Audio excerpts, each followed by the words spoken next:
7h16, ce matin, l'écho d'ici Anne-Domès qui met en lumière les entreprises qui ont œuvré sur le chantier titanesque de l'Hôtel-Dieu à Carpentras. Oui, plus de 10 ans pour transformer l'ancien hôpital en bibliothèque-musée. Unique bibliothèque-musée de France, l'Inguimbertine est inaugurée demain, vendredi, et elle regroupe dans l'Hôtel-Dieu la médiathèque au rez-de-chaussée et les collections rassemblées au XVIIIe siècle par Monseigneur d'Inguimbert au premier étage.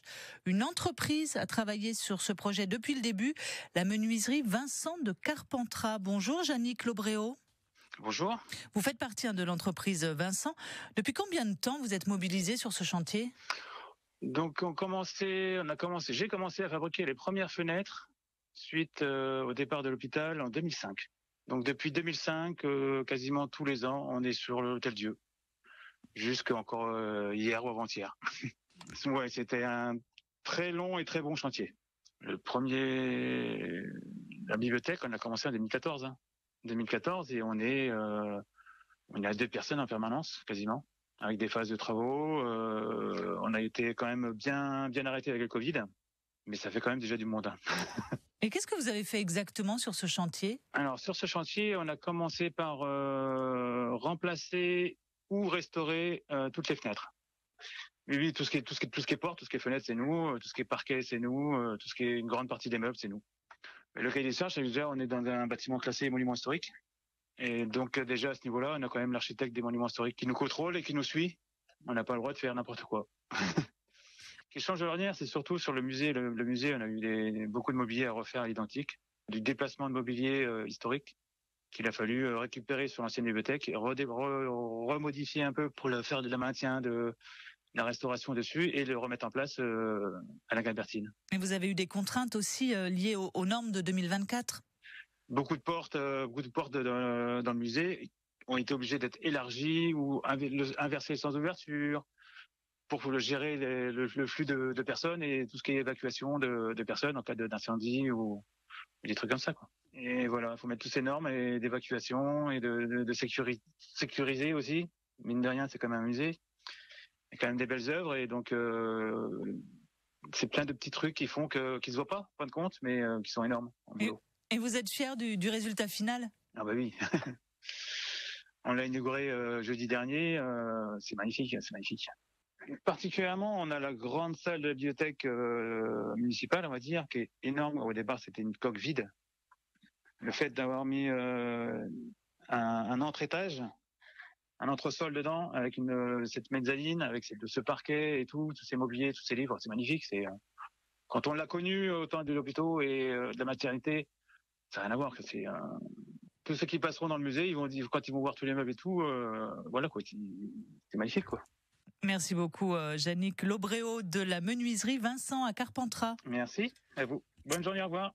Et donc la bibliothèque musée est inaugurée officiellement demain vendredi, ouverte au public samedi et dimanche gratuitement et puis ensuite ouverte définitivement pour le public. Qui c'est qui sera demain matin à l'Inguimbertine ? C'est moi. À partir de quelle heure ? À partir de 7h. Trop bien. Voilà, quelques heures de l'inauguration. On sera avec le maire, on sera avec le directeur du musée, on sera avec un historien aussi qui nous rappellera l'histoire de la Guimbertine qui a été créée quand même au 18e à Carpentras. Histoire passionnante que vous découvrirez demain avec le 6-9 France Bleu Vaucluse et puis quand ce sera ouvert au public, on y sera aussi pour entendre vos premières réactions.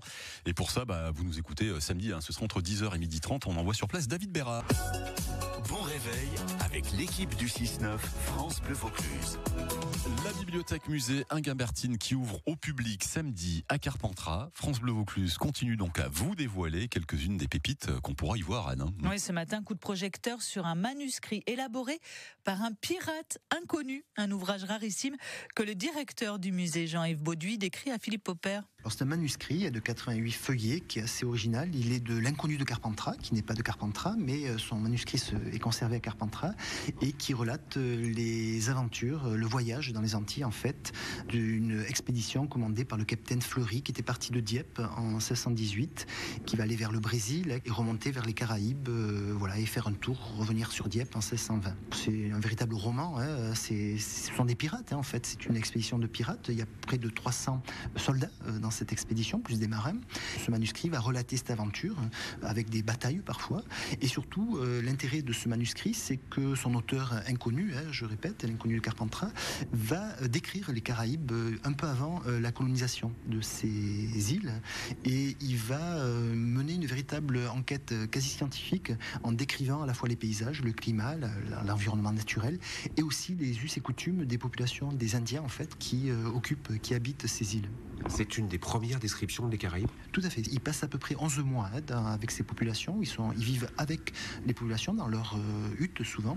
L'inconnu de Carpentras arrive à décrire finement ces populations, leur langage, leur vocabulaire, leurs traditions parfois un peu étranges. Ce sont des guerriers véritablement, ces Indiens, qui pratiquent l'anthropophagie de leurs ennemis pour se nourrir de leur force en fait. Voilà. Donc il y a tous des rituels qu'il décrit et qui sont passionnants. Ce sont des pages qui sont lues aussi par des chercheurs.